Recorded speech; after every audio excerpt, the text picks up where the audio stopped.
I'll allow the members to ask all the questions. There seem to have been a lot of people with intention to ask questions.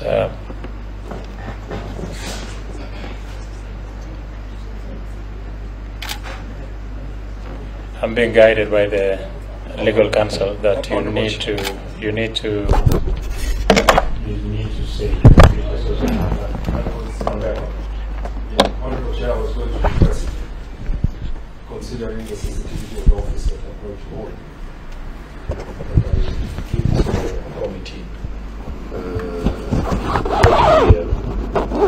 a national security issue at some point.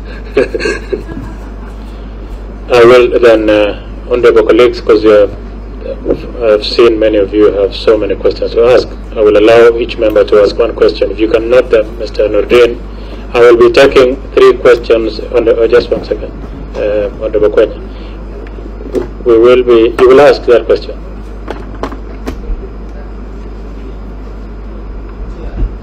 I've had the nominees say that the office that I'm going to hold is as if we're done with our business and therefore we should just close shop and go. Sorry, maybe it is just an oversight. If you allow me to,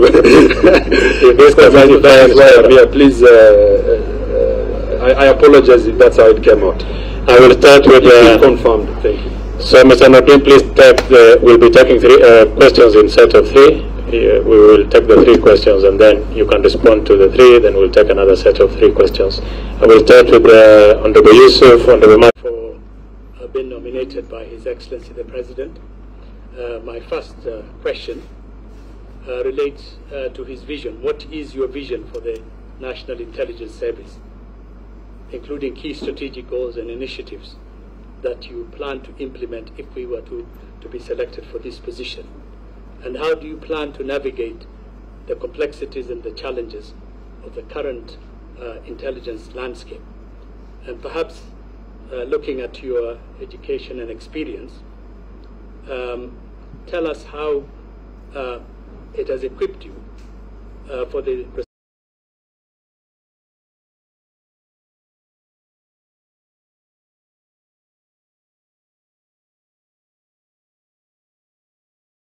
been influenced or interfered with.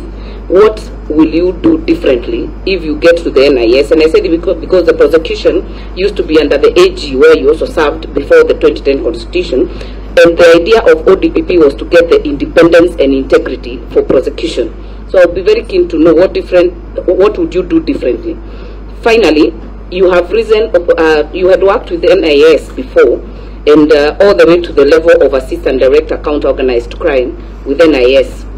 What would you say was your biggest achievement? And my issue here, I'm targeting an issue of intelligence gathering, but more importantly, the issue of proliferation of arms, small arms, specifically the area of the northern Kenya, Marsabit, the Kerio Valley. What have you done so far to ensure this is dealt with? And the other issue is, do you have any petition on record for removal from office as ODPP as filed to the Public Service Commission? And if so, what is the level and how far is it? Honorable Mose. Thank you, Chair. Mr. Noordin, let me also congratulate you for your nomination by the President. And let me start with the Auditor General report for the financial year 2021-2022, where some underutilized leased office space was flagged out. This was a building on Mombasa Road that was raised as an issue. Also in Mombasa, where we lost some money. Another point is a building in Machakos town where we lost money.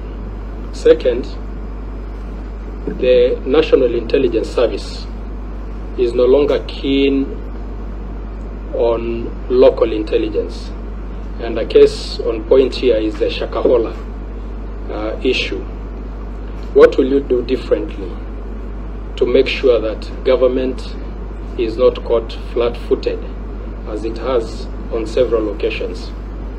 On the issue of withdrawal of cases, Kenyans are very interested to know, and also as representatives of the people, we are also very interested to know, are you bold enough to advise the executive when they are making wrong decisions or against intelligence report?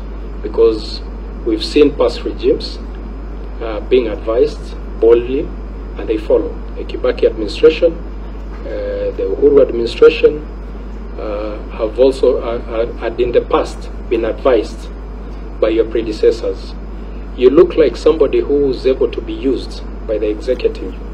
You're now taking a position where you will be advising the executive. Do you, if I may use that word, do you have the balls to do that? And lastly, that is I'm told that's under parliamentary, I withdraw, but I guess you get my point. Are you bold enough to advise when required? In the past, NIS has diverted or thwarted a lot of terrorist attacks in the country. We are now at a place where we can say the country is quiet. What do you bring on board on this aspect? Do you have any new ideas, or are you going to carry on your predecessor's success, or do you have something different that you do on this front? Thank you. Please respond, Mr. Noordin. Thank you, Honorable Chair. I think some of the questions, I can merge them together. They seem to be the same, especially from the Honorable from Gilgil and Honorable Musa. Maybe I can start with dealing with the questions on Office of the Director of Public Prosecutions in relations to withdrawals and the impact of some of those withdrawals.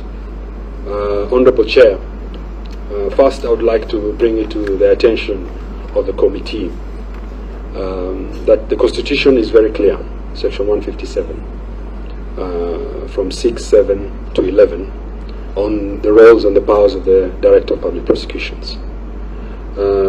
A lot of these cases that have been cited and which we ended up withdrawing were made independently by myself and the teams that we work with. Of course, I do not work independently in a vacuum. I have a team of prosecutors and teams that we work with to review and prosecute the cases. Honorable Chair, those cases were necessitated to be withdrawn because, as was rightly pointed out by the Honorable Member of Gilgil, we had issues with how the evidence was passed on to the ODPP. Initially, the evidence that was tabled to us showed that we had sufficient evidence in most of those cases to prosecute. In some of the cases, the investigating officers themselves submitted affidavits to say that they produced evidence that was not complete, that some of the evidence were actually tampered with and some were even forged. This happened to myself as a DPP during this period, and a case was taken against me after having forged documents to bring a certain case against me for my removal from office. Section 157.6 envisages that the 6 and 7 envisages that the Director of Public Prosecution can withdraw cases where there is a want of evidence or where there is an abuse of processes, and the Constitution under Section 11 actually subsection 11, 157.11 actually requires that the DPP safeguards against abuse of processes. Now, And even when the DPP withdraws a case, he does not do it solely by himself. The Constitution is also clear that the magistrate and the court plays a role to oversight and see that the evidence and the reasons that the Director of Public Prosecution has tabled before court is sufficient and can be allowed. Therefore, eventually, it is the court that decides whether the Director of Public Prosecution can withdraw that case or not. And there are certain instances where the courts have refused, and we've had to go back to the drawing board and continue prosecuting. So it is not a decision that I make solely by myself. It's a decision that involves other institutions that oversight that power that has been given to the Director of Public Prosecutions. Honorable Chair, there have been quite a number of petitions against me, over 20, and all of them have been withdrawn as we speak, all of them. And all of them were castigated or were orchestrated against me for my removal during that time, basically because I was able to say no, and I was able to be firm that the decision to charge rests with the Director of Public Prosecution and not anybody else, and that the Constitution is very clear that those powers are vested to or on the Director of Public Prosecutions. And really, if I was to succumb to the pressures and the coercion that was there, perceived or not, then I would have not been able to make independent decisions that I believe I have been able to do that, including the fact that despite the fact that those cases and the withdrawal would have brought a dent on my career, I had to make that decision because that was in furtherance of the rule of law, and I had to safeguard against miscarriage of justice. And it doesn't matter who that person is, whether it's a person of interest, whether it is a senior citizen in the country or not. And that is a decision that I made, and I do not regret making it. Honorable Chair, on the issue of whether I have, yeah, if it's unparliamentary, I can assure you that I do. And if I didn't, I think some of these cases will still be in court, and I would be involved in miscarriage of justice. I think even after having been threatened severally through 20 different cases over the last 3 years for my removal, I was firm enough to continue holding the office and making independent decisions. And I don't want to come here and lament and complain about colleagues that I've worked with. I think I would rather let bygones be bygones, but the history is there, and you can go back and see for yourself. Honorable Chair, on the issue of the Auditor General report and the underutilization of office space, this came about because of the COVID period. We had planned as ODPP to collapse some of the offices within these regions and have them centralized, because my argument was that as legal officers, if we had adequate transports, then we could be able to move out.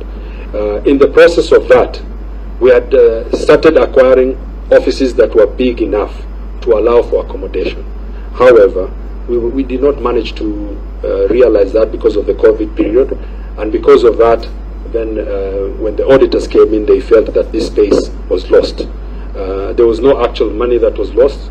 This space did not belong to me or my family or friends or cronies.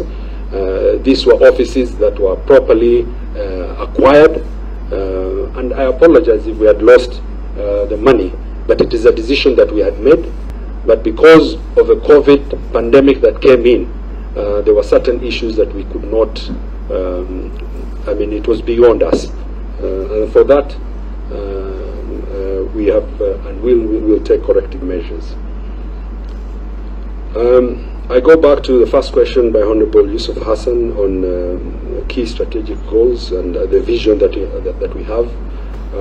Honorable Chair and members of the committee, My vision for NIS is to advance its capabilities and the capabilities of the organization to provide timely, relevant, and actionable intelligence by building a skilled and capable workforce that is adaptable, resilient, innovative, and able to address the ever-evolving threats that we face.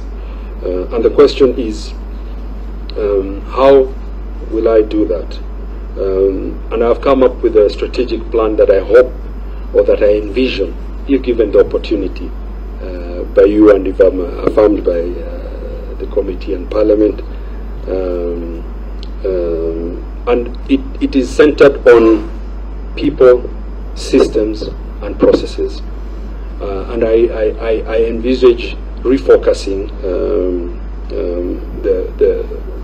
the National Intelligence Service on looking at threats. The threats that we face today as Kenya transcends two different timelines. We have a part of this country that lives in the 21st century. And here technology can be leveraged upon in collecting intelligence and securing our national security interests. But we also live in a country, and part of the countries, especially in the northern part, whether it is northeastern, whether it's Turkana, Samburu, West Pokot, where we are still trapped in the early 20th and 19th century, where there is no infrastructure, where the threats are different, and where you cannot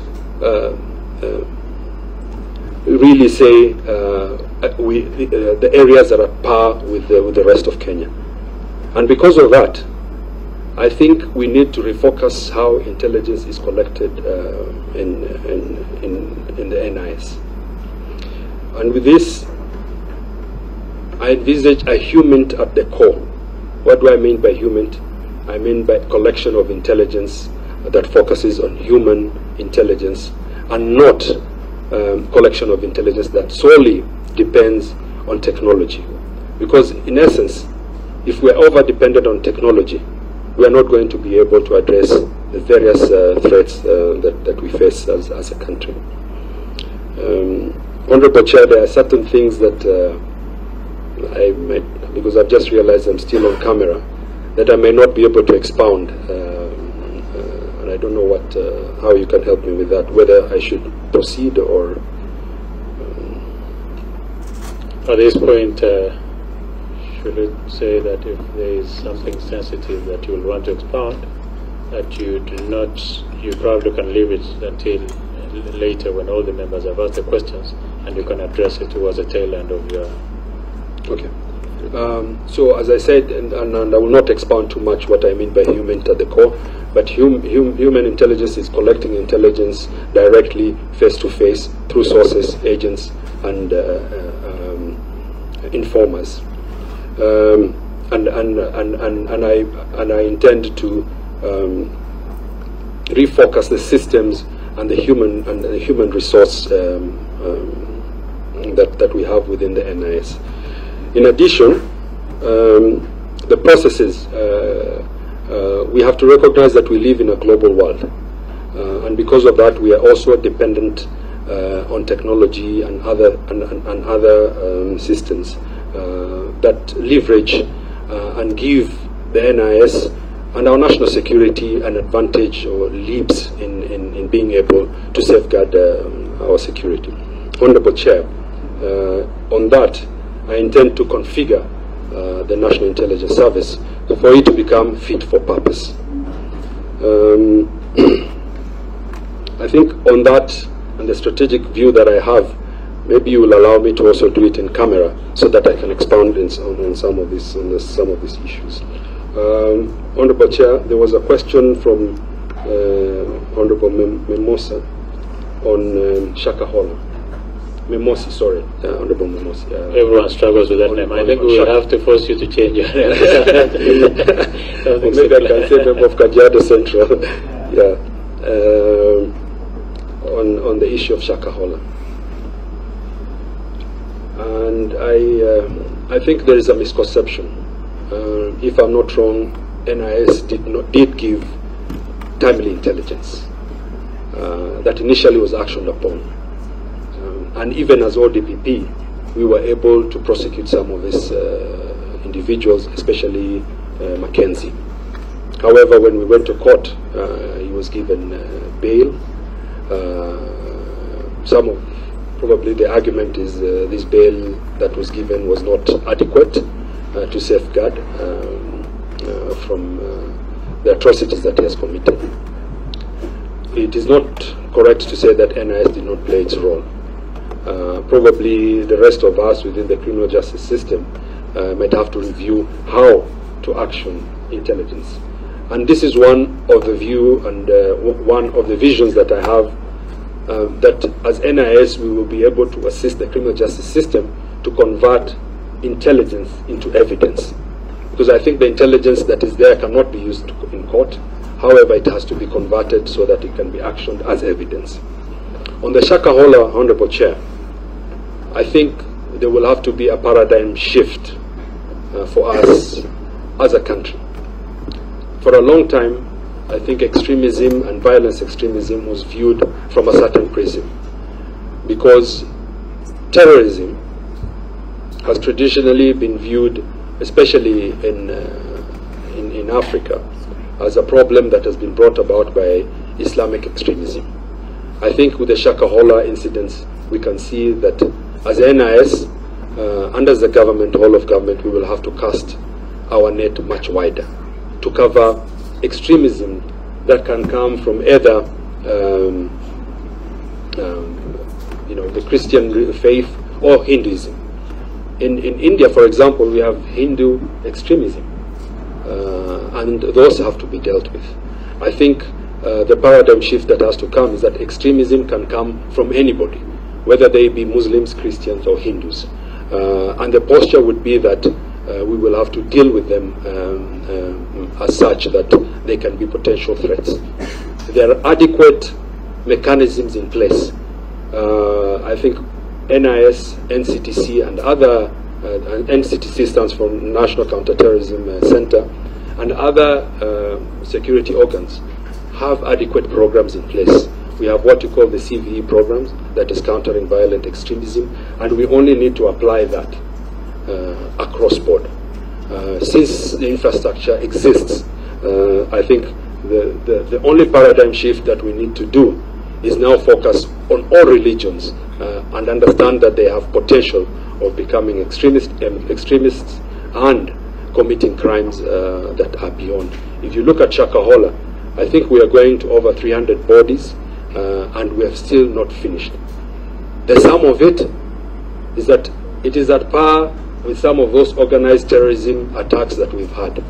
So it is a problem, and it is a problem that I, if given the opportunity by this House, will deal with firmly and effectively.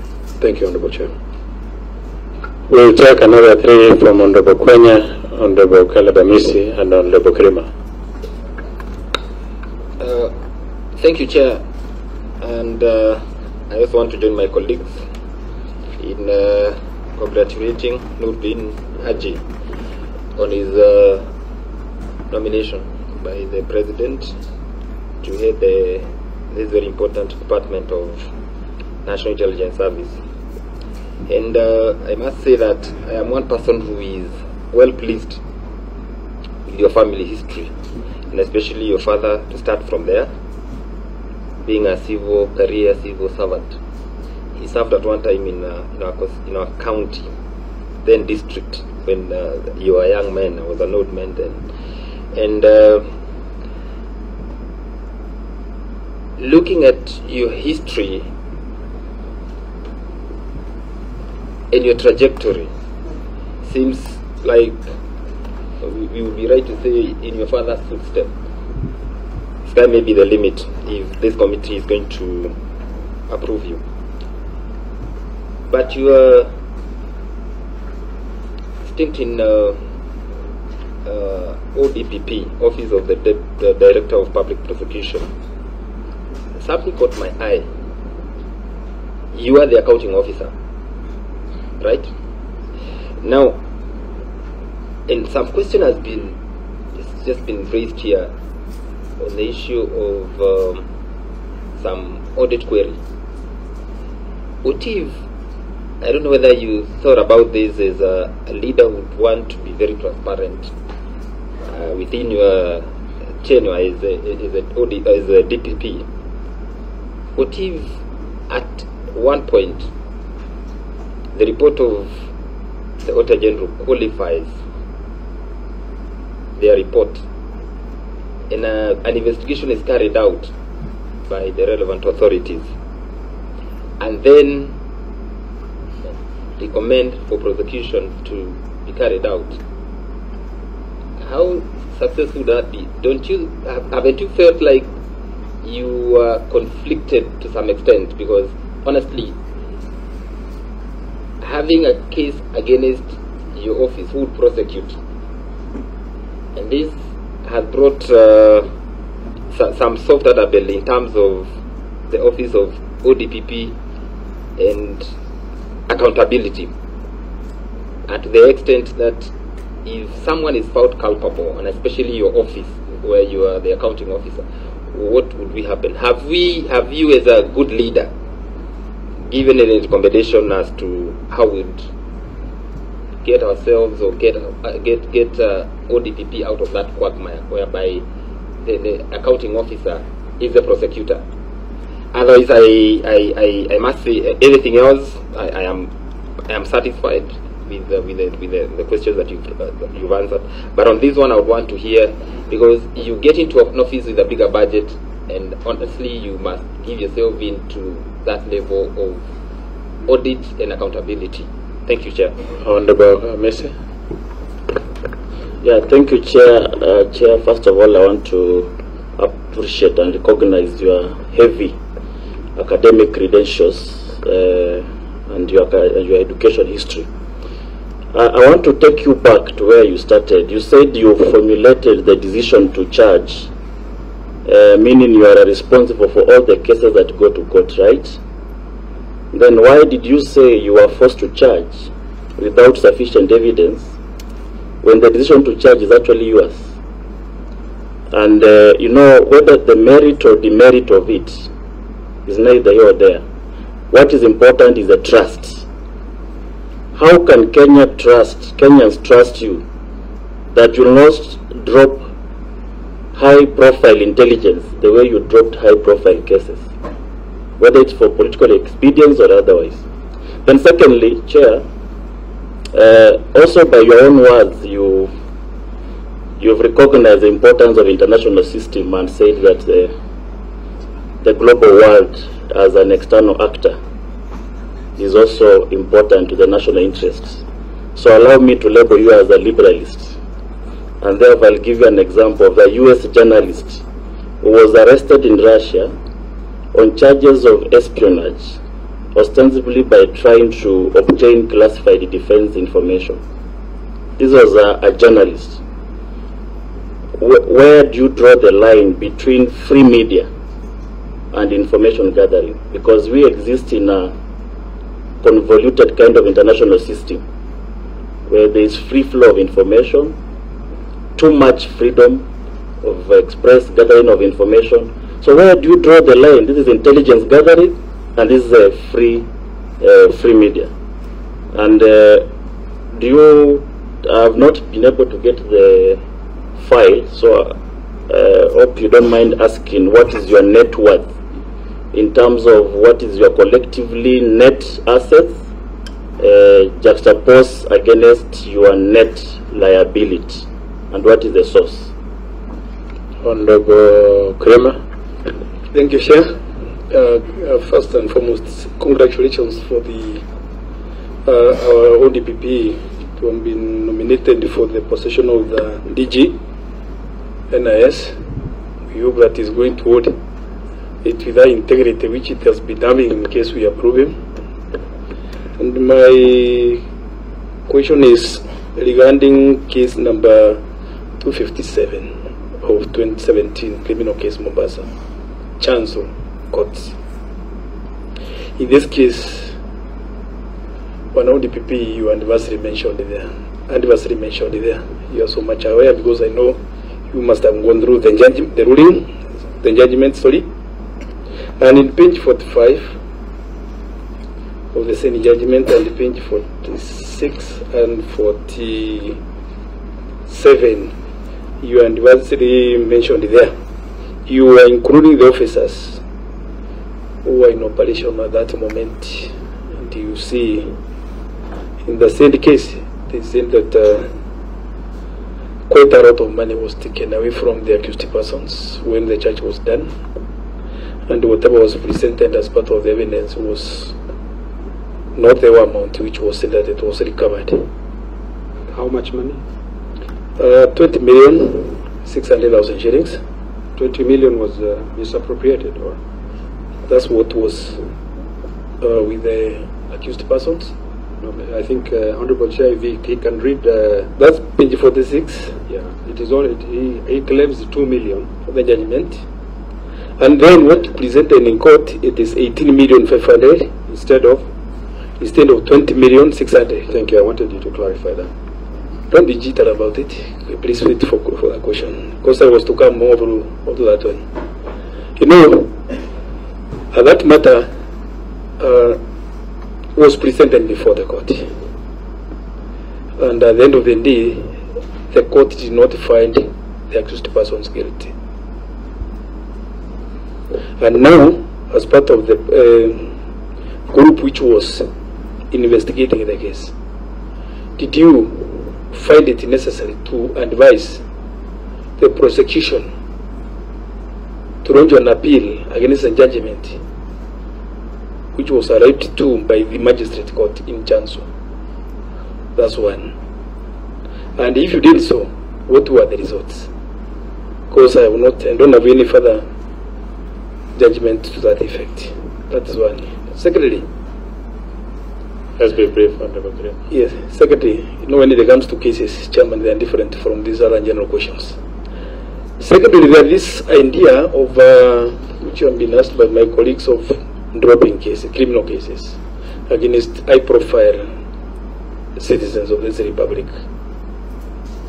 And during the time of which I would like to get it from you today, during the time of the arrests, they used to be done on Fridays, kamata, Fridays. Were you the one who was authorizing the arrests after going through the evidence, the files, because you are in charge of taking the matters to court? Was there any other authority which was taking the matters to court other than you?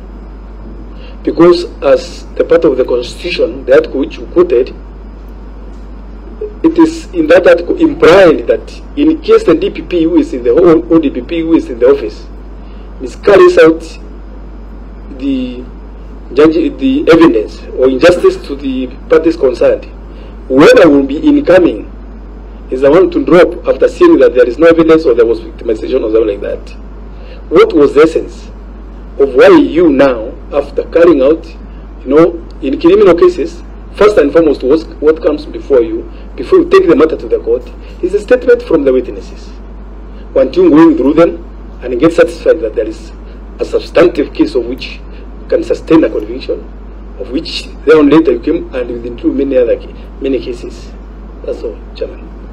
I wanted to pick the mind of honorable members in relation to the core mandate of national intelligence, particularly in related to classified information. And if you will agree with me, is that he can drop that until the tail end of this interview. Then at that point, then I'll ask the media to leave, and you can ask all the sensitive questions in regards to particularly national intelligence service. Is that agreeable? Great. Good. So if you have any question that touches on how national intelligence operates and you feel like it's a classified information, ignore it for now, and then later I will ask the media to step out and you can respond to them. You may proceed to respond. Thank you, Chairman.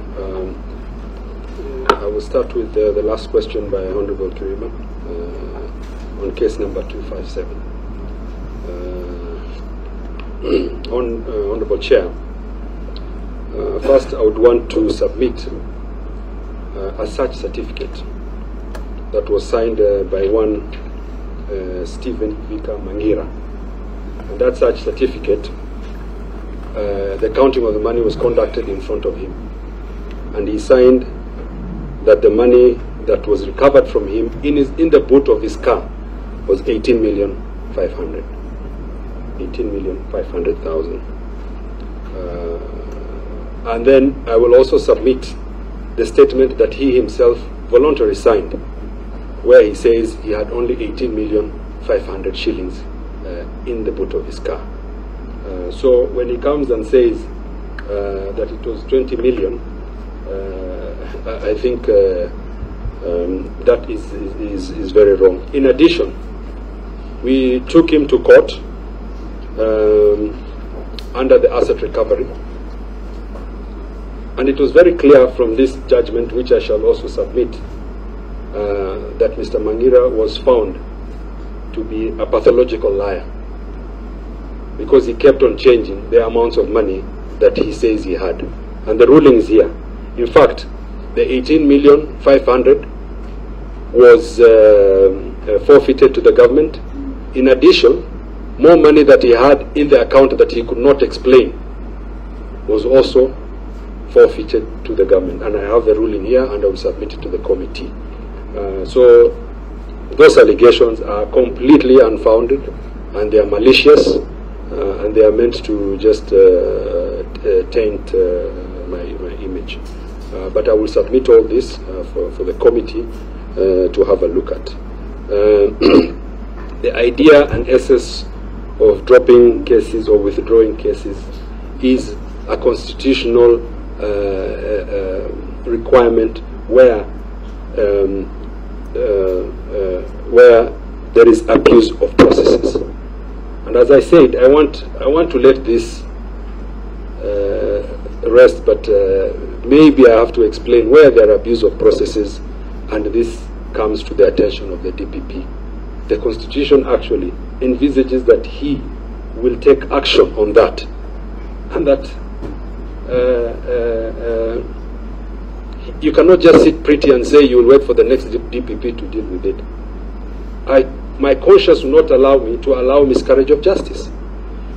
Furthermore, Honorable Chair, people are trying to portray that it is only these high-profile cases that we have withdrawn. The statistics that I have, which I shall also table here, is that in 2017, before I was even DPP, 11,188 withdrawals were undertaken. 11,188 withdrawals. In 2028-2029, there were 10,600. In 2019-2020, there were 8,609. In 2020-2021, there were 18,750. And in 2021-2022, there was 25,716. Some of these withdrawals were made, while the figures have gone up, were made because of the COVID period, where we had gone out to decongest the remand prisons, which were full of petty offenders. So, the issue of withdrawal is not something that should be, packaged in a certain way that we were just benefiting the high and mighty, or for political reasons. I can assure this committee that is not the case. Furthermore, I want to remind the committee that decision is not made by me solely. The magistrate, the judge, when we go before them, have the final say, and you can refer to the Constitution.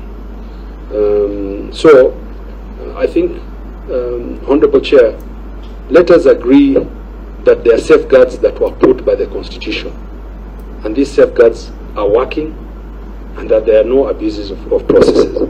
And where somebody feels that there are abuses, or they feel that maybe we have gone beyond our powers, the courts are there. You can go and have administrative review. You can go and challenge the ODPP as an office. And also, if there is evidence that I have been compromised in any way, then that also can be tabled. But I want to assure this House that the withdrawals we made was based on the evidence that was tabled to us and reviews that were made openly and independently. Honorable Chair, on the question by the Honorable Member of Kinang on the ODPP and the audit report in case we are investigated, I think the Constitution is also very clear under Section 158 on the removal of the Director of Public Prosecutions. I think the safeguards are there that have been provided both in the Constitution and in the ODPP Act. Maybe if the House feels that they need to strengthen that, then it can happen, but it would have to be within the legal framework that allows for the DPP to be able to discharge their duty efficiently and effectively. So, for example, now if I move to NIS and this audit finds that I have done something wrong, then I can be investigated and prosecuted. But also the other way of looking at it is that the DPP, after the end of his tenure, can still be prosecuted, like in other countries where this is done for offices like the ODPP or the President or other offices that are sensitive. I want to assure you that as a Director of National Intelligence Service, I will be transparent and I will observe Chapter 6 of the Constitution. Honorable Chair, the last 3 years, or 4 years actually, the ODPP has gotten clean bill of health from the Auditor General. Actually, a sterling performance with even awards from the Kenya Revenue Authority. And this one issue of office space, we have also written to the Auditor General to ask for the indulgence to come and do a proper audit and see our point that it is the COVID period that necessitated this and brought this problem. Thank you, Honorable Chair. I think there was a Honorable of Shinyalo on the issue of how can Kenya trust me. First of all, I want, sorry, is it Shinyalo? Chair. Saboti, Member for Saboti. Saboti, yes. Yeah. Sorry, sir. Please don't drop my question. Saboti. First of all, I was never forced to charge. Never. But you know, these questions are forcing me to say some things that I wouldn't have wanted to say. And I have written to the Inspector General of Police for investigations to be instituted because some of the investigations that were done and that were presented to us to make the decision to charge, we discovered later on that they were not properly done and investigated. In fact, some, and Honorable Chair, I'll say this with the hope that it will not, that you'll be able to understand why I'm a bit hesitant. Some of the document examined by the document examiners at the DCI office were done fraudulently by the officers through coercion by their in charge. Do you know the implication of this, Honorable Chair? Is that a lot of those cases can then be challenged on the basis that those documents that were examined were not examined properly by the document examiner. And as a prosecutor, we do not have the expertise to look at those documents. We trust that the person who is making that document examination is a trustworthy person, and that that person is honest and a person of integrity. But what happened during this period is that some of those documents were tampered with. For example, to say that this signature did not belong to the Honorable Chair, and therefore this title is not his. Yet that signature belongs to the Honorable Chair. But as prosecutors, we take that report on face value. So, Honorable Chair, I will indulge you, please, to understand why we had to make some of these decisions. And some of them are in court, and you can go and look at them. Thank you, Honorable Chair. We will take another set of three, Honorable Kandia, Honorable Kasalu, and Honorable Triza. Kamata Friday. Yes, Friday is sorry. And the chair, okay, chair, but, let me make it chair, in the same vein, you also forgot one of my questions. Yeah. Just respond to those two. Just go through your notes, you'll see. It's okay. Just get to Kamata first. I think it is. We make the decision to charge, but when and how the arrests are made, that lies with the DCI, not the DPP. We don't have officers when we don't do that. Thank you. So we go to Honorable Kandia, Honorable Kasalu. So can you just clarify which? Is it about the trust? Not. You've already tackled the one on trust. It's now up to me to trust you. But the international one, system, yeah. yes. Okay. It was on the other page.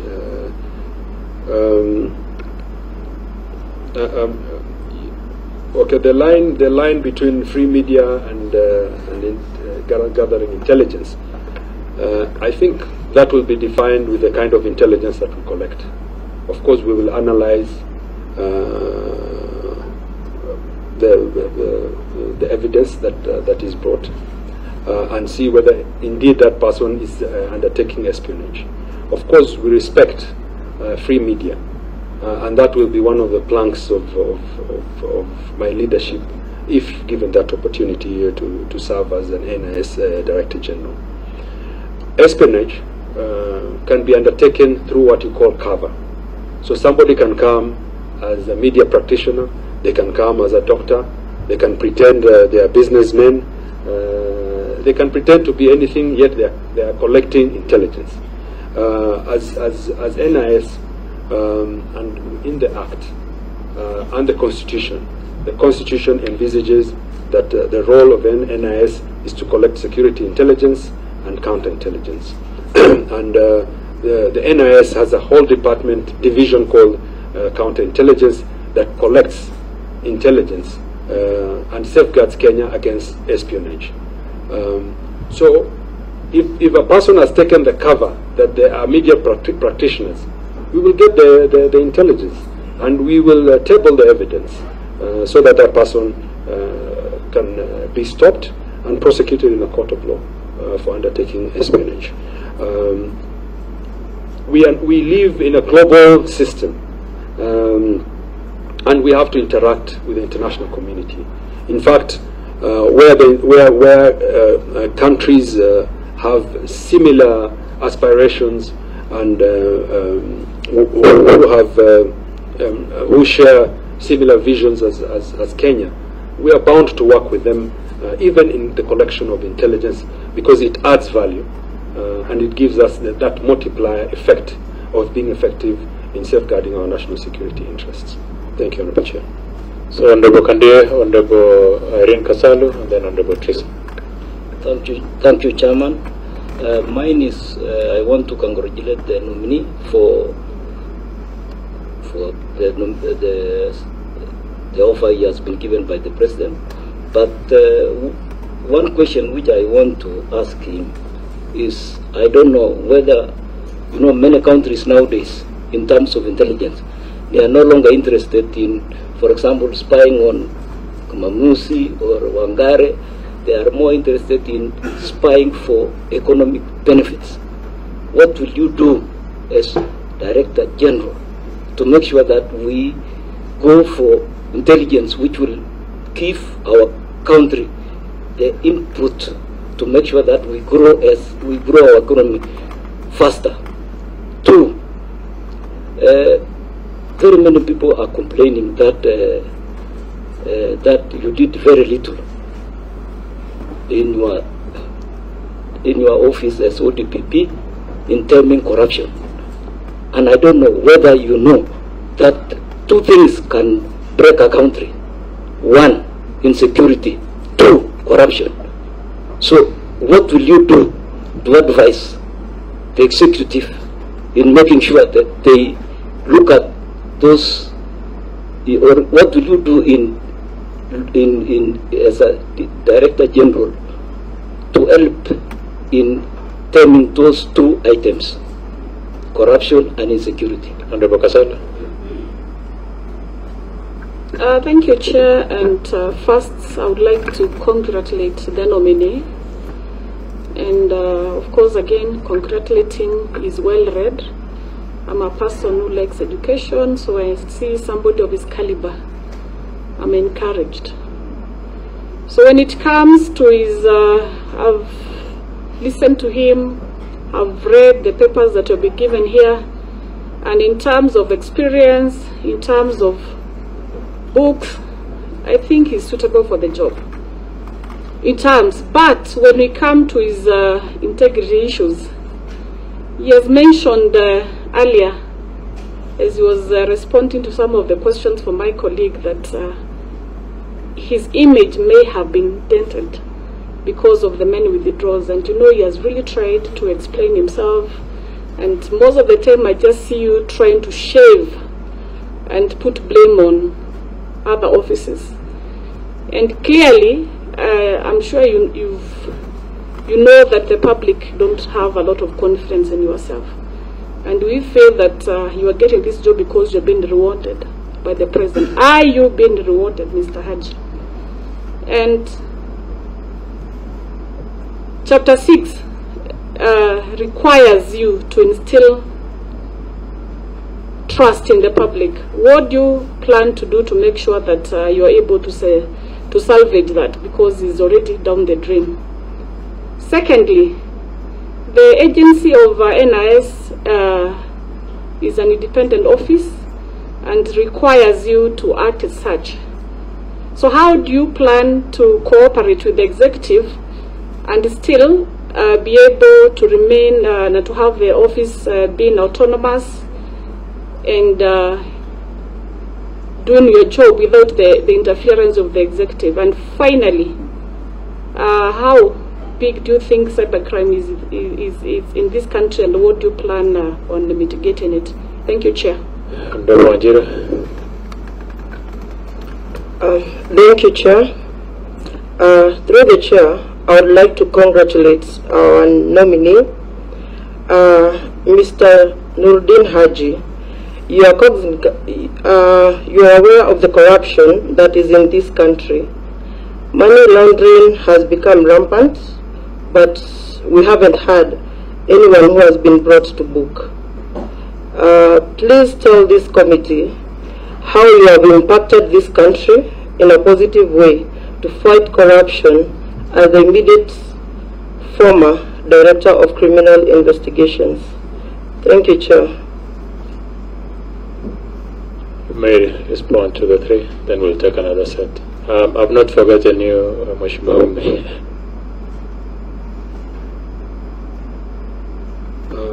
Thank you, Honorable Chair. I think there was a question by Honorable Kandia on economic espionage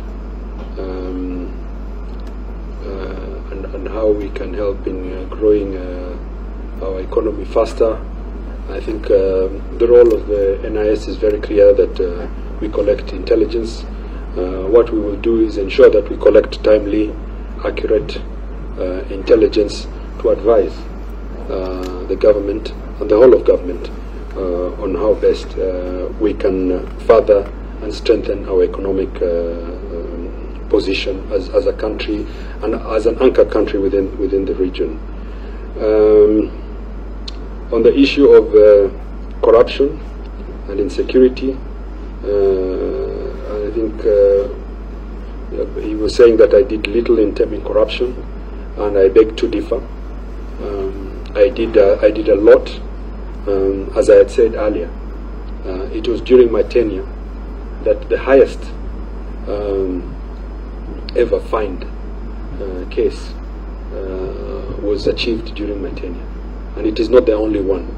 There were about 4 cases that broke the ceiling in terms of the fines and the sentences that we were able to get as ODPP. In addition, I think it was during my tenure that we managed to bring at fore how best we can deal with corruption. It was during my tenure that we were able to get rulings from court that governors will have to step aside from court and not serve once they're charged. And we were able to go all the way to the Supreme Court to get a definition of who is a public and who is a state officer. And all this have had a positive impact. In addition, it was during my tenure that we were able to bring about prosecution-guided processes, including bringing the concept of follow the money. And I think the fact that a few cases were withdrawn, this was to reset how we can make more effective prosecutions in terms of fighting corruption cases. On issue of, on the question that Honorable Kasalu brought in relation to my integrity, I think I beg to differ with her. There might be a section of Kenyans who feel that my integrity has been dented, but I don't think it's everybody. And I think I have tried my best in the circumstances. And I'm saying again, I stand by the withdrawals that I made, and I make no apologies whatsoever. And that is part of being a person of integrity.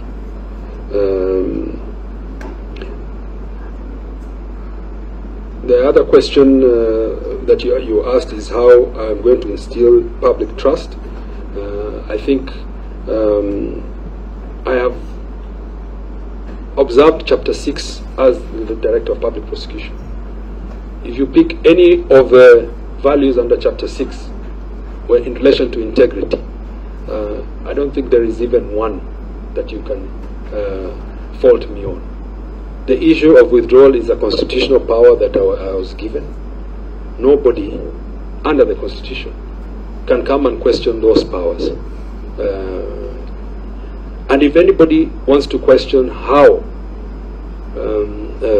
that decision was made, then there is the court of law. I have not seen anybody, except one case on which I think we will discuss at some point. None of those was I taken to court to be challenged on the decision that I made. There are sweeping statements that have been thrown at me, none of which have the requisite statements, including accusing me of saying that I was coerced and I made the decision under duress.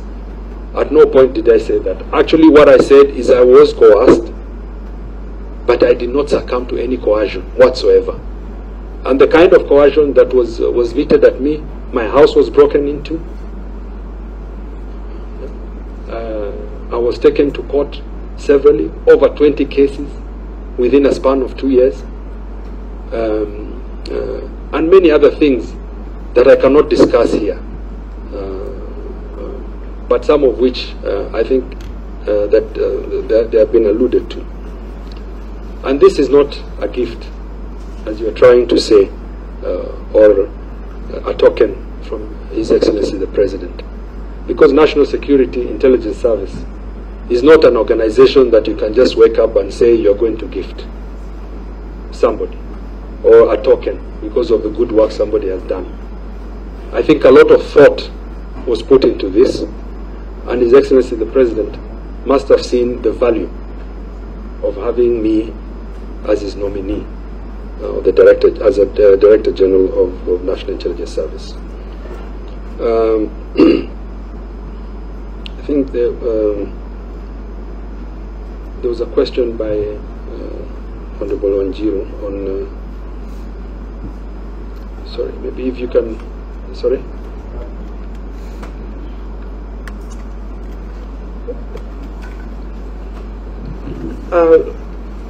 I think I have addressed, because all the three questions are revolving around that, unless there's a question of... It was the same. You pretty much answered almost the same, but of course using, you've responded without necessarily responding to her directly, but it's the same answer. We'll take last team, this one you can take the 4. So, Honorable Sloya, Honorable Abdulkadir, Honorable Ikana, and then finally Honorable Umi.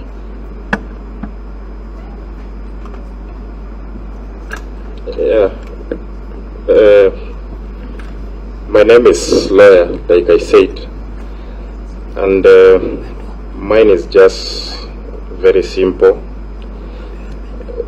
In your working as a DPP, you may have met friends and enemies, because you got to have worked with various agencies like the NIS, the police and DCI.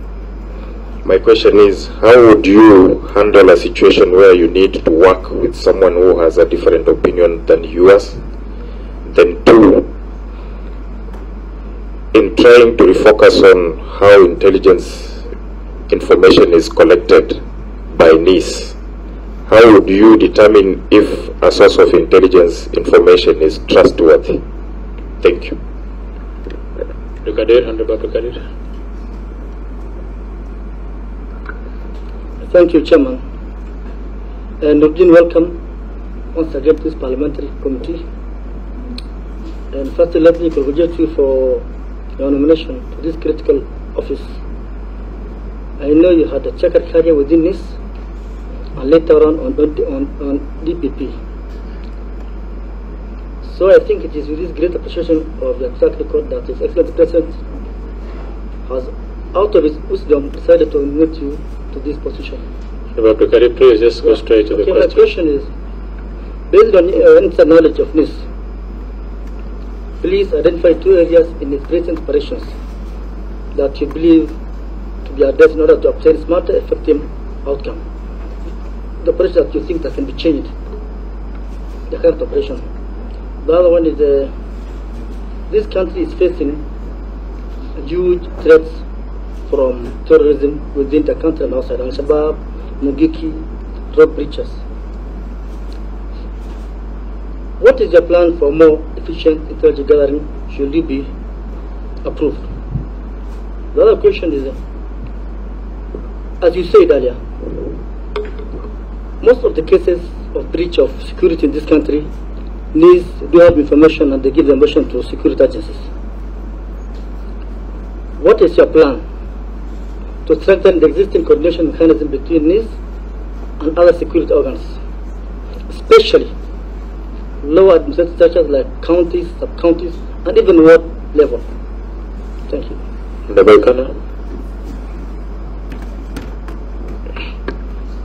Thank you, Chairman. Welcome, Mr. Haji. Now this is Freddy Kana, Member of Parliament, Shinyalu. I have a quick question.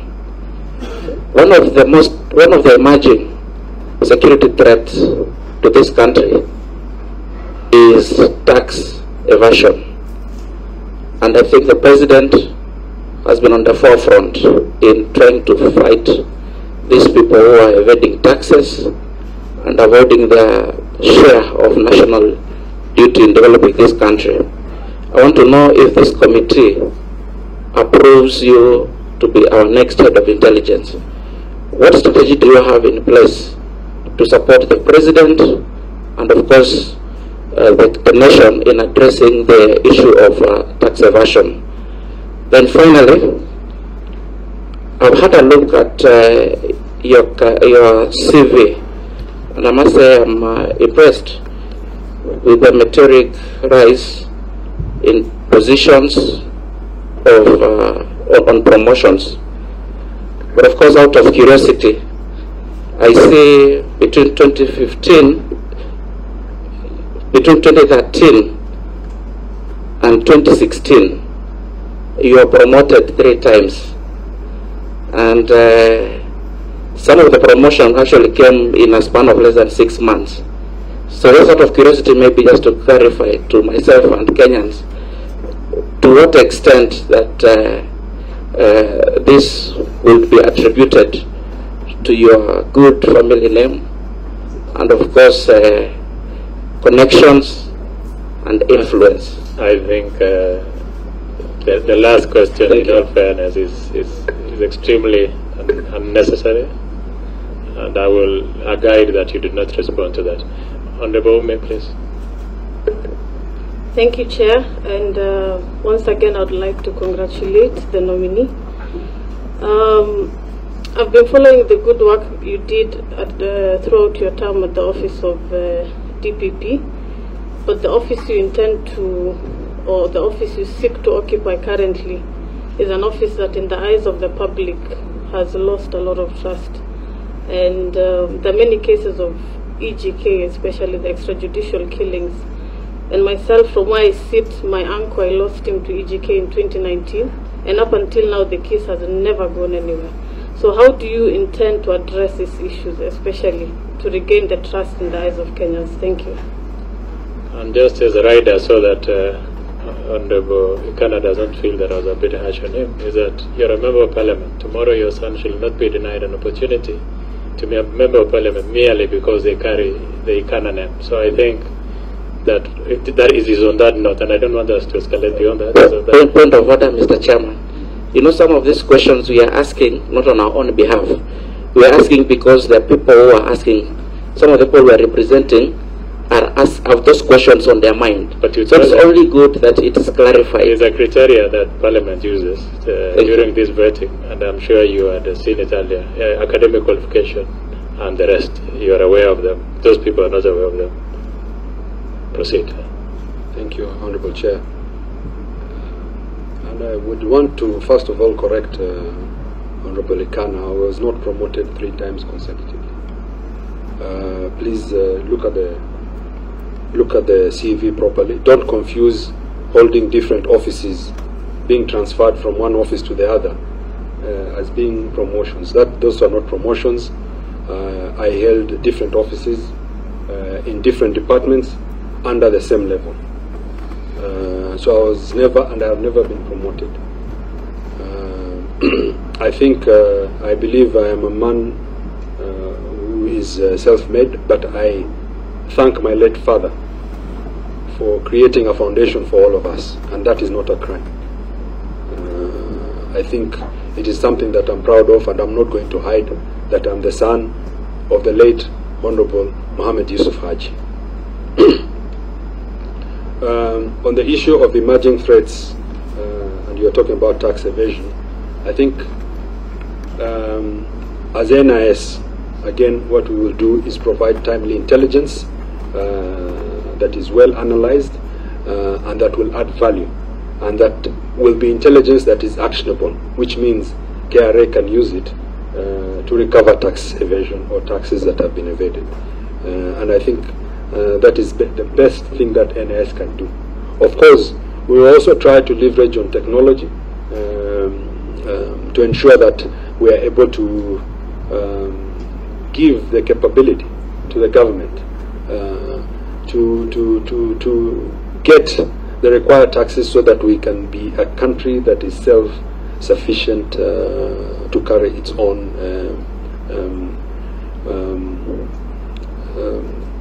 economic activities effectively. On the question by Honorable Abdi, 2 areas that can be changed. I think I had tried to expound on the gap between parts of Kenya, that we have a part of Kenya that is well developed,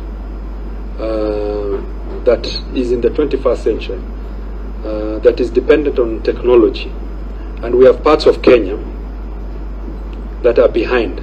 There is no infrastructure. The kind of threats that we are faced with are traditional, old threats, and not new emerging threats that other parts of Kenya are doing. And what I would want to do as Director, if given an opportunity to be the Director General of NIS, I'm sorry, I think I'm very eager to and forget, but if I'm confirmed by this Honorable House, I would want to reconfigure NIS to be fit for purpose. What do I mean fit for purpose? I mean that we should have a national intelligence service that can, transcend these two continuums. One that is in the 21st century and another that is in the 20th or 19th century. And the threats are varying and different. And the best way we can do this is to ensure that we are able to leverage on technology. Yes, there has been a lot of concentration on cyber threats. We have had a lot of cyber attacks, but we must be able as NIS to forestall those attacks. And one way of doing this is, for example, having the capacity of not only defending ourselves. I think for a long time we have been concentrating on how best we defend ourselves against such threats, but also thinking outside the box of how can we also be offensive? How can we have capabilities that allow us to go beyond and do activities that other nations are able to do?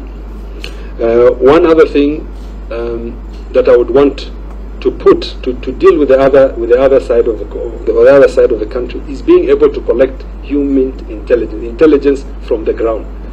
Because if you have a place that doesn't have infrastructure, there's no way you're going to wholly depend on technology. If you look at what happened in Iraq, for example, there was an intelligence gap by the US that depended wholly on technology to gather intelligence. So what I'm saying is that we will have to have the human resource that is so diverse that we can be able to go and collect intelligence from a cattle rustler somewhere in West Pokot or Samburu. That we don't have officers who are sitting pretty with suits and looking at computers and laptops, yet we have a problem, a huge problem in another part of the country that requires us as an intelligence service to posture differently. What I'm saying is that as an intelligence service we will be forward-looking, we will be proactive, we will ensure that we go to the ground to collect the requisite intelligence that would add value to our national security. I think there was a question by Honorable Umi. Sorry, Honorable Lawyer first. Honorable Sloya. Sorry. Sorry, sir. Honorable Sloya. On the issue of partnerships, I think partnerships are going to be critical, and it is one of the planks that we're going to have to work with. When I was in the ODPP, I was elected the Vice Chair of the National Council on Administration of Justice because of the input that I had put in helping the Chief Justice in building synergy and coordination and collaboration within the criminal justice system. I was also elected as the President of the Eastern African Association of Prosecutors because of the partnership that ODPP managed to bring between Kenya and other Eastern African countries. So partnership is going to be key. And there is no way as NIS we are going to be able to work. For example, the threat of terrorism requires us to work in concert with other nations, both regionally and internationally. So the issue of partnership is going to be key, and we are going to ensure that we leverage, of course, the underlining what we're going to place importance on is the kind of cooperation we are going to undertake. We are going to evaluate it. Does it add value to our national security interests? If they do, then we will engage. We will place our national interests first. So partnership, Honorable Chair, is going to be key, and it is something that we are going to strengthen in NIS. The question by Honorable Umi on EJK. First I want to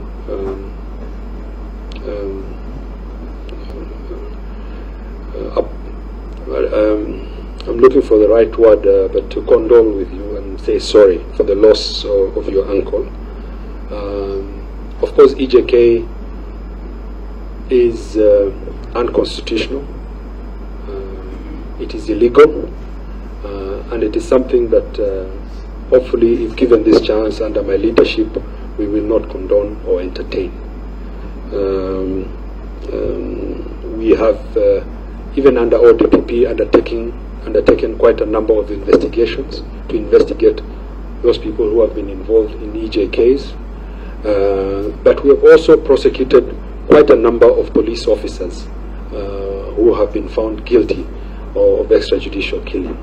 In fact, under my tenure, we were able to bring quite a number of cases, over 150 cases against police officers, rogue police officers. Of course, this is not to say that all police officers are rogues. They are usually elements within the police that have to be dealt with, because if they are allowed to continue, they dent the image of the police and the government itself.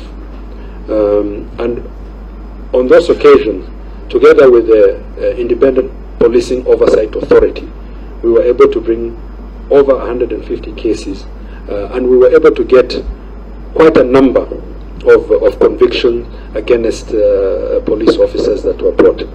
And it is during my tenure also, Honorable Chair, that we were able for the first time to bring a case in court against what we call command responsibility. That it can no longer be tolerated that only junior police officers are being arrested, yet those seniors who gave them instructions do not take responsibility. So for the first time as the Office of the ODPP, we have brought cases against senior police officers who are involved in killings of innocent Kenyans. Honorable Chair, of course, the Bills of Rights under the Constitution is very clear, and as the nominee, and hopefully if I'm given the opportunity, I pledge to this committee that I will observe them and ensure that NIS operates within the confines of the Constitution. Thank you, Honorable Chair.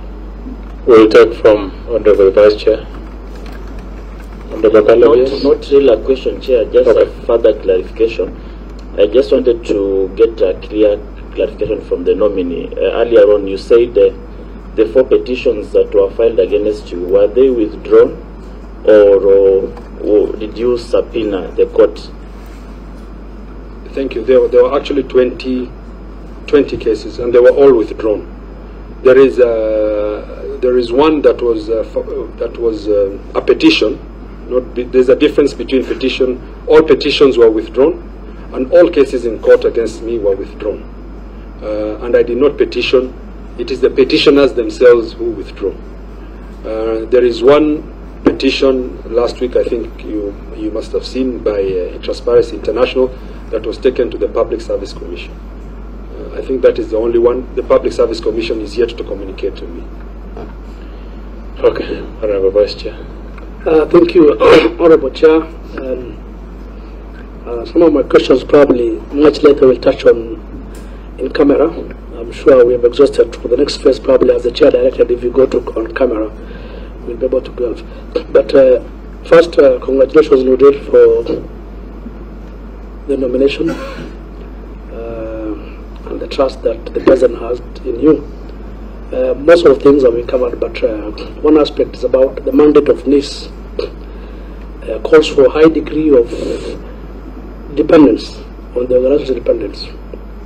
If approved as the DG, how will you balance this between cooperation with the executive while maintaining the agency's autonomy, impartiality, and commitment to national security?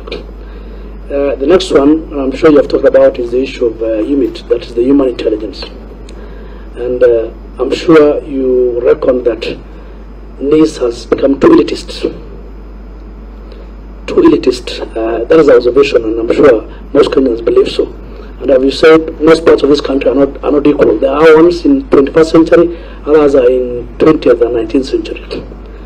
And how are you going to revamp that aspect of being too elitist, even in where elitism is not required? The other aspect is on a rider that Honorable Omi has mentioned. And you know, as per the National Security under Article 238 of the Constitution, requires compliance with the law, and is in relation to the issue of extrajudicial killings, especially cases related to terrorism.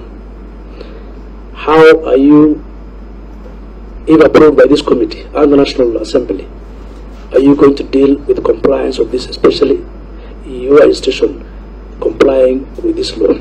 Thank you. Please combine with this last one from Honorable Wangari. Chair, I actually didn't want to follow up that time so that every member gets a chance to ask. But I didn't get an answer of what you have done so far in the issue of proliferation of small arms, especially in the north and the Kerio Valley.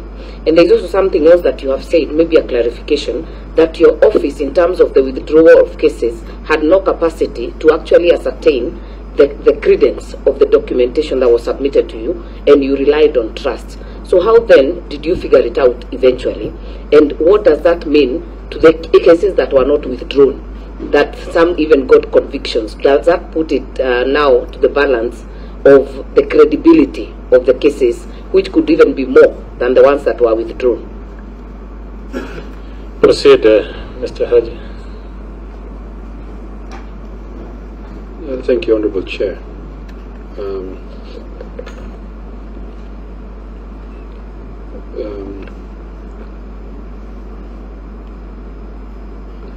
The question by the Vice Chair on how we will relate with the Executive, if I'm not wrong. I think the Constitution is very clear. We have the National Security Council, where all the members happen to be the Executive, but NIS also has the National Intelligence Council that oversights it. It has membership there. But of course this House itself, this committee itself, is envisaged under Section 65 of the NIS as trying to bring balance so that it is not a complete executive affair of the Executive. I think as much as NIS is an independent organ, independent in the sense that it's supposed to give intelligence and it's supposed to be apolitical, it is still part of the executive arm of government. I think the most important thing is being able to observe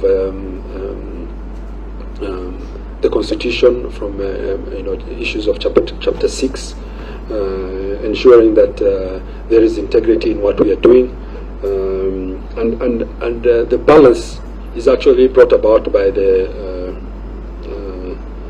different oversight bodies that exist. As a NIS, we will ensure that the intelligence we produce is appropriate, accurate, and timely, and that it adds value, and that it is not there to be used for the benefit of any arm of government over the other. And I think from the question I can discern that the fear is the NIS being utilized to sort out political issues. What I want to say is that I assure you that NIS will continue being professional and ensuring that the intelligence that is produced is actually used for the benefit of the national security of this country. In any case, the Constitution is very clear that the mandate of NIS is to collect security and counterintelligence. The issue of human, I think, I'm sorry if I sounded like I was saying NIS is too elitist. I think in NIS we have an array, but we can still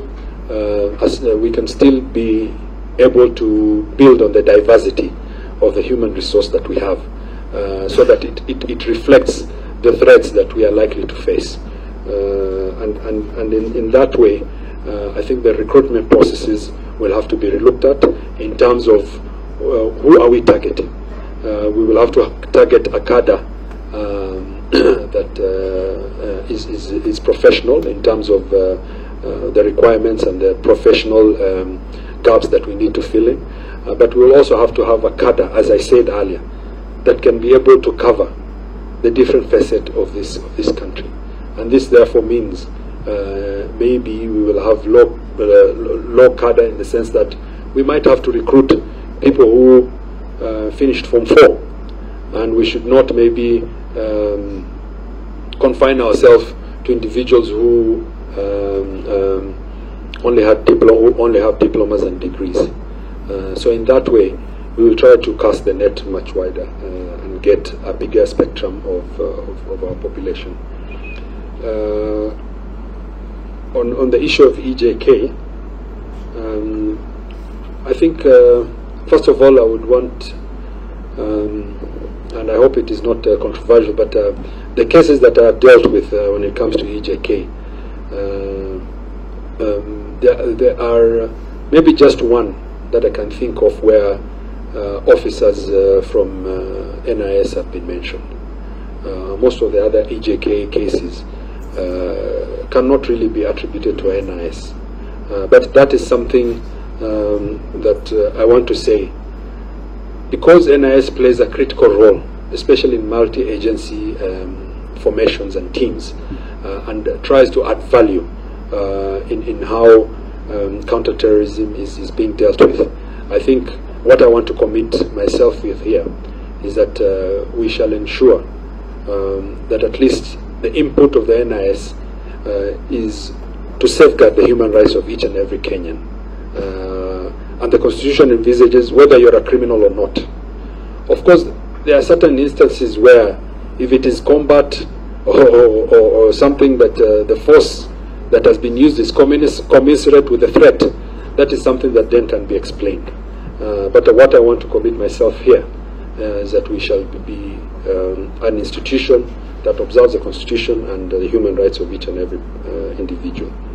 On the issue of proliferation of some small arms, I think in relation to the work that I was doing under counter-organized crime, proliferation of small arms fell under what you call the internal division, not under COC. However, maybe what I can address is, if I'm given the opportunity, probably what I can do. And with this, I think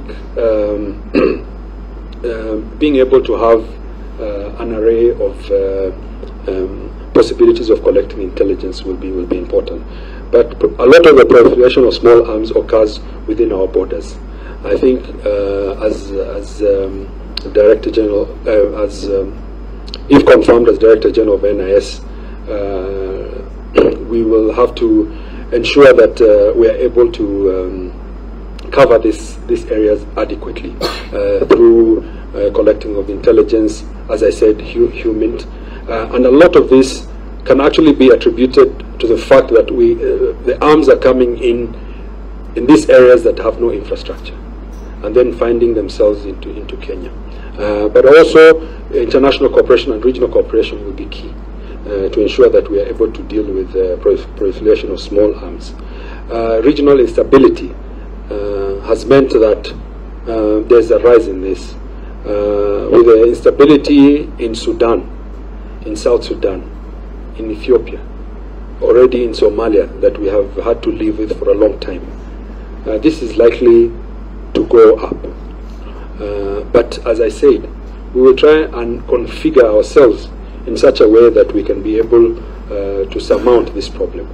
I think one of the roles of NIS, which I would also want to enhance, is being able to forecast the future and gear ourselves to threats that are likely to come up. And the proliferation of small arms is one likely threat that is going to grow, and it will be a problem for us. I sometimes say we are in the wrong neighborhood. We are a strong democratic country that is relatively peaceful, but we have very unstable, in a very unstable neighborhood. But that actually means that we must redefine how we deal with threats that are likely to come to us. On the issue of documents and the credence, this came about by affidavits from the officers themselves. They came up, wrote and said that there's a problem here, and they pointed out what those problems are. And that's how we were able then to review the cases, withdraw them, and actually what we have done is we've taken all those cases back to the DCI to reinvestigate and give us a final view of how these cases should either proceed or the files being closed. We have not closed the files. What we have done is we have returned so that they can be reviewed and that evidence can be tabled to us. Which means when an officer has tampered with the documents, then they will, the files will come back and will prosecute those officers. Thank you, Honorable Chair. I think after this far, you've really tried to stay very professional in the response, particularly on issues that I will have initially thought will have touched on the core mandate of national intelligence without necessarily divulging much of the operations that are sensitive and classified for that matter. So unless there is a member who has a question that will warrant the media to leave, then you can raise your hand, and as I do that, let me also say that, because I've not been able to ask a question, but let me give you in a form of a comment, that there has been a multi-agency team before that comprised some officers from the National Intelligence Service that were used to execute political assignments. I have been a victim personally, but I'm not saying that you go after them. All I'm saying is that if this committee accords you favor, try as much as possible to remove the officers who taint the name of a very professional National Intelligence Service. Make it as professional as possible. Debunk the mystery that surrounds intelligence gathering and officers of intelligence, people who are in hot pursuit of politicians or senior people or just ordinary people should not be in your service. Let you have your professional service linked from the political class, execute your job of gathering information and giving intelligence to the head of state and for the betterment of our country. Secure our borders, that is one of your jobs, make sure that there's enough information for any form of extremism from any religion, and that is the advice that I will, or something that I would want to add to what my honorable colleagues have said here. So, Honorable Mamosi, if it is a question that is classified, I can ask the gentleman. Chair, it's just to answer on what you've asked, and my opinion, Chair, and if members agree, I think if the nominee is passed by this committee and the House, he will be able to answer sensitive questions while in office. But for now, I feel like we've exhausted. If members agree, we should leave it at that. But having said that, no, it's not a question, it's just a comment. The nominee, Chair, is very well placed, having served in NIS before, and having served in your current capacity as ODPP. You indicated that you now know the gaps between intelligence and actioning that. Chair, if the nominee is passed by this committee, it will be very good for you to bring legislation that can seal these gaps. That will be your first assignment if you're passed by this committee. Thank you. So, Mr. Noordin Haji, I'll give you the 3-4 minutes to still give your final remarks and your final plea for this committee to consider your nomination favorably. Please proceed. Thank you, Honorable Chair. First of all, maybe on the issue that you raised, I have often wondered why Section 66 of the ODPP, of the NIS Act has not been operationalized, and that's the complaints board. I will go and look at why there has been delay. Maybe there are valid reasons as to why there have been delays to operationalize it. But I think that would be one way of ensuring that when there are complaints like this, these officers can be dealt with adequately. What I want to assure this committee is that I will strive to ensure that NIS observes the Constitution and the rule of law, and that we actually discharge our mandate within the Constitution and the constitutional frameworks that we have. And if confirmed, I want to assure you, Honorable Chair, members, and Kenyans in general, that I will try and ensure that NIS is a professional, efficient, effective organization guided by high fidelity to the Constitution and the law. I also want to commit myself to ensure that I work very closely with this committee as an oversight committee for Kenyans in general. So please rest assured that I will avail myself in person unless there are any reasons why to come and ensure that you effectively discharge your mandate. Honorable Chair, I want to thank His Excellency the President for giving me this opportunity, and for this committee also for being very kind and allowing me to answer the questions and even attempting to give a long opening statement. Thank you, Honorable Chair, and I look forward to working. God bless. Thank you, Mr. Haji. I can promise you that this committee is non-adversarial. We will be very objective in evaluating your suitability as the next Director General. We will soon retreat to write a report, extremely objective report. These people are very professional, and I just hope that they accord you that favor.